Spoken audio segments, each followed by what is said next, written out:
Saudara-saudari yang terkasih, di mana saja Anda berada, selamat berjumpa kembali dalam Renungan Harian MSC Provinsi Indonesia, hari Rabu tanggal 30 April 2025, Minggu Paskah yang kedua. Tema renungan kita adalah karena begitu besar kasih Allah akan dunia ini, sehingga Ia mengaruniakan putranya yang tunggal, supaya mereka yang percaya kepadanya beroleh hidup yang kekal. Dunia seperti apa yang dikasihi oleh Allah dengan begitu besar?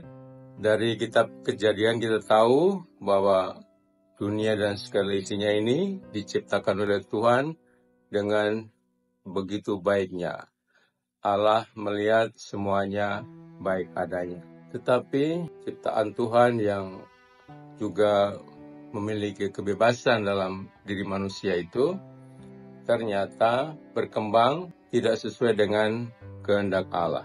Ciptaan itu melawan Allah dan tidak sesuai dengan kehendaknya sejak semula diciptakan, sehingga Adam dan Hawa berbuat dosa, Kain membunuh Abil, dan begitu dosa berkembang dalam dunia ini. Sebenarnya Tuhan telah membinasakan dosa-dosa generasi pertama itu dengan air bah pada zaman Nuh. Dengan begitu Tuhan memulai lagi ciptaan yang baru, Nuh dan keluarganya dan semua yang selamat dalam perahu itu. Tapi ternyata tetap saja manusia ada dalam dosa, berkembang dalam dosa dan memenuhi dunia ini dengan dosa juga.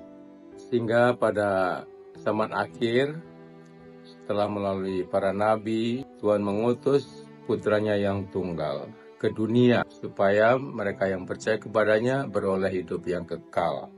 Sampai zaman kita pun, dunia tetap dipenuhi dengan egoisme, orang mau menang sendiri, orang mau untung sendiri, tidak memperhatikan yang lain. Dunia penuh persaingan, bahkan akhir-akhir ini persaingan begitu besar sampai melibatkan antar dunia, persaingan dagang antar dunia yang saling memberikan sanksi negara satu dan negara lain, yang menimbulkan kecemasan juga untuk banyak orang. Jadi manusia tetap berada dalam keadaan berdosa, egois, memenang sendiri, dan tidak sesuai dengan maksud Tuhan. Namun kita bersyukur pada Tuhan karena sesuai dengan kebenaran iman dalam kitab suci itu, bahwa Tuhan benar-benar mengasihi dunia yang jahat itu dan mau menyelamatkannya.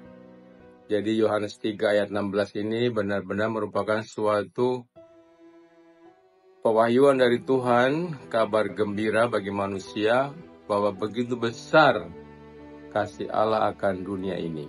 Walaupun bagaimana keadaan manusia dan dosa-dosanya, tapi Tuhan mau menyelamatkannya. Tuhan tidak mau bahwa manusia itu berdosa dan mati, melainkan bertobat dan hidup. Dan itu ditunjukkannya dengan peristiwa Tuhan Yesus, terlebih peristiwa Paskah. Kita melihat dalam bacaan pertama itu, para rasul yang mewartakan Tuhan Yesus yang bangkit ditangkap oleh para imam kepala dan orang-orang Israel dan dipenjarakan. Tapi mereka ditolong oleh Tuhan, oleh malaikat Tuhan, keluar dari penjara dengan pintu penjara tetap terkunci, para penjaga tetap di tempat.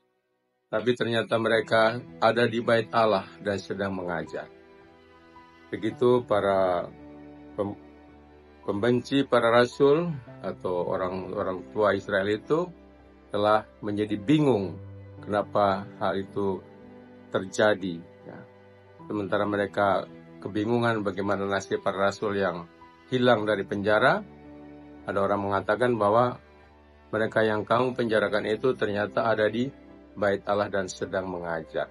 Dengan peristiwa Paskah itu dinyatakan Tuhan berkenan mengampuni dosa-dosa manusia, Tuhan berkenan menyelamatkan manusia dengan wafat dan kebangkitan Tuhan Yesus. Itu menjadi tanda memang betapa besar kasih Allah akan dunia ini.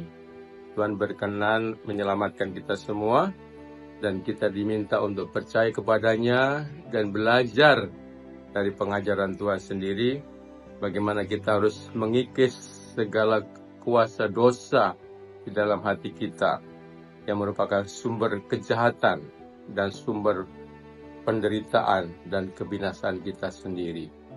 Kita harus mengurangi egoisme, kita harus melatih diri untuk mengasihi, untuk mengampuni, untuk memperhatikan yang lain, untuk melupakan diri sendiri dan tidak terlalu mementingkan diri sendiri, dan juga untuk memperhatikan sesama.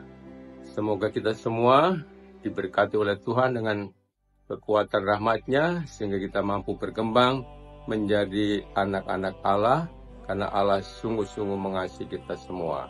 Tuhan memberkati kita. Amin.